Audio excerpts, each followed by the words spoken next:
Okay, let's dive right into this because the Avengers Doomsday trailer is finally here, and it is absolutely packed with massive multiversal secrets.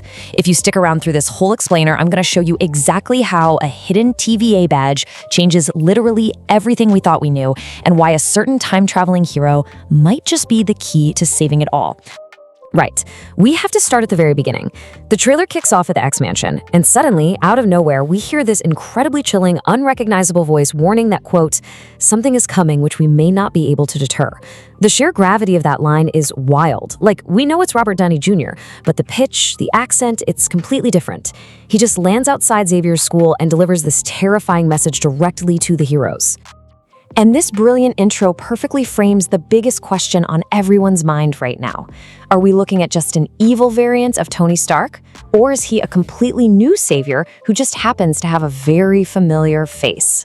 Well, if you look closely at the new Doomsday poster showing Doom in front of a tapestry, there's a massive hint staring us right in the face.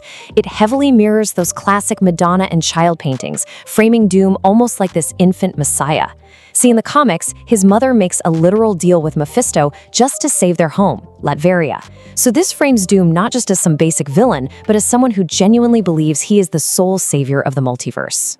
So the absolutely crucial thing to understand here is that this Latverian origin completely shapes his destructive, yet oddly savior-like mindset. He grew up in this fictional European nation, which perfectly explains his distinct accent and his totally ruthless drive to protect what he believes is his, no matter the cost. He isn't showing up to conquer just for fun. No, he is here to force a brutal, impossible choice upon the entire universe. Notice how this threat builds? Because we're seeing a classic, brilliant parallel from the Russo brothers. Remember how Infinity War started? We had Hulk getting absolutely demolished by Thanos to establish the threat level right out of the gate. Well, they are doing the exact same thing here. Thor has already been beaten down by Dr. Doom before the trailer even really gets going, and now he's at Avengers Tower, desperately warning everyone else. The villain has already established absolute dominance. But what exactly are they fighting? There's a shot of Professor X looking out a window from inside the X-Mansion as this massive explosion begins, which marks the start of an incursion. Let's define this clearly so we're all on the same page. An incursion is when two or more universes collide, forcing the unthinkable decision to destroy one in order to save the others. That is the huge moral conflict anchoring this entire story. It's exactly why our heroes are going to be fighting each other. And to understand why Doom is the one enforcing this unthinkable decision, just look at his raw power. There is a terrifying moment where Thor attacks him, and Doom blocks Stormbreaker with just 2 fingers. Seriously, just 2. This is a weapon that literally sliced right through Thanos and the fully powered Infinity Gauntlet, and Doom stops it effortlessly using a glowing magic rune on his armor.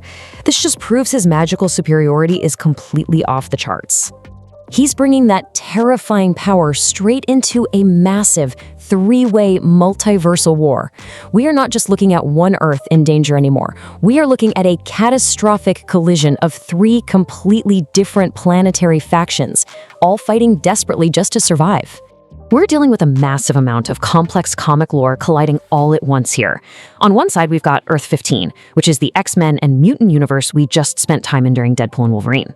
Then we have Earth 828, home to the Fantastic Four, who have actually already met Doom in First Steps. And finally, there's Earth 616, our main timeline where Avengers Tower is currently being held by the Thunderbolts. All 3 of these Earths are on a direct collision course. Right in the middle of all this chaos, Reed Richards reveals a literal multiverse countdown timer to the heroes. The Fantastic Four are actually the only ones who truly understand this threat, because Doom previously visited Reed's children. And hey, if you know the comics, you know Reed's son, Franklin Richards, is a reality warper. That makes him the absolute key to this entire plot. With time ticking down and that unthinkable decision looming over them, the heroes are forced to split up on separate, totally desperate survival missions. But you really have to look closer at the chaotic battle scenes because there are some insane Easter eggs hiding in plain sight. If you blink, you will literally miss them, but they tell us exactly how unhinged this war is actually getting. Okay, scan the wide shots with me. We can actually spot Bob, also known as Sentry, hiding right in the background. You can recognize him by his distinct socks. Then we see Namor in his throne room, but the ocean water is completely dried up, which heavily hints at a desperate anti-hero turn to save his people. Plus, we've got Gambit returning to throw down with Shang-Chi. Cyclops is furiously battling fallen Sentinels, and in one incredibly tense moment, Reed Richards literally has to use his stretching powers to hold back Sam Wilson's shield as everyone's patience just completely wears thin. The emotional weight of all this absolute desperation is really anchored by Thor. Remember, Thor is 1,500 years old. He has fought in countless wars and lost so many comrades over the centuries. So when he delivers this desperate speech to these squabbling heroes about the sheer scale of the doom threat, he is speaking from a millennium and a half of pure grief. He knows exactly what's coming. But hold on a second, because that brings us to the biggest, most M. Night Shyamalan-level twist of this entire explainer. This completely blew my mind when I realized what was actually happening in this one specific shot. So we see someone in a TVA jacket holding a badge with a multiverse tree on it, and I think everyone's immediate assumption is, oh, that's Loki. But wait a second. Loki is currently the god of stories, literally holding the multiverse together at the end of time like a giant tree. Why on earth would he be walking around holding a standard TVA badge? Let's walk through this step by step because it brilliantly illustrates how misleading trailer edits can be. Step 1. Look closely at the mysterious hand holding that badge. Step 2. Zoom in. Do you see it? There is a wedding ring on that finger. Step 3. Loki isn't married, Dr. Doom isn't married, but you know who recently went back in time and finally got married? Step 4. Connect the ring to Steve Rogers. The wild theory here is that Loki managed to project himself back to warn a time reset Steve Rogers about the incursions, giving him the TVA badge as proof that the multiverse is collapsing. Which leads perfectly into the absolute explosive climax of the trailer, basically confirming that our original Captain America is back in the fight to help stop this catastrophic collision. The look on Thor's face says it all. He looks absolutely stunned, uttering sheer disbelief with the line, "This is not possible." And that's because he is looking directly at a time reset Steve Rogers, who has just suddenly appeared on the Fantastic Four ship entirely out of nowhere. And what's truly incredible here is that Steve is still worthy to wield Mjolnir, even if he's not a virgin anymore. But look closely at the weapon itself. It's actually Jane Foster's repaired hammer from Love and Thunder. You can see the glowing cracks in it.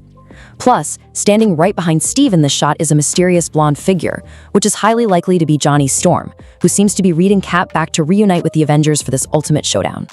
But taking all of this in leaves us with one final, massive question. How much of this trailer is just a notorious Russo brothers trick? We all know they love to digitally alter footage to hide the real plot of their movies. Are these characters really where they appear to be? Or are we being completely misdirected? What do you think is real and what do you think is a fake out? This multiversal war is going to be unlike anything we've ever seen. So leave your theories below and I'll see you in the next one.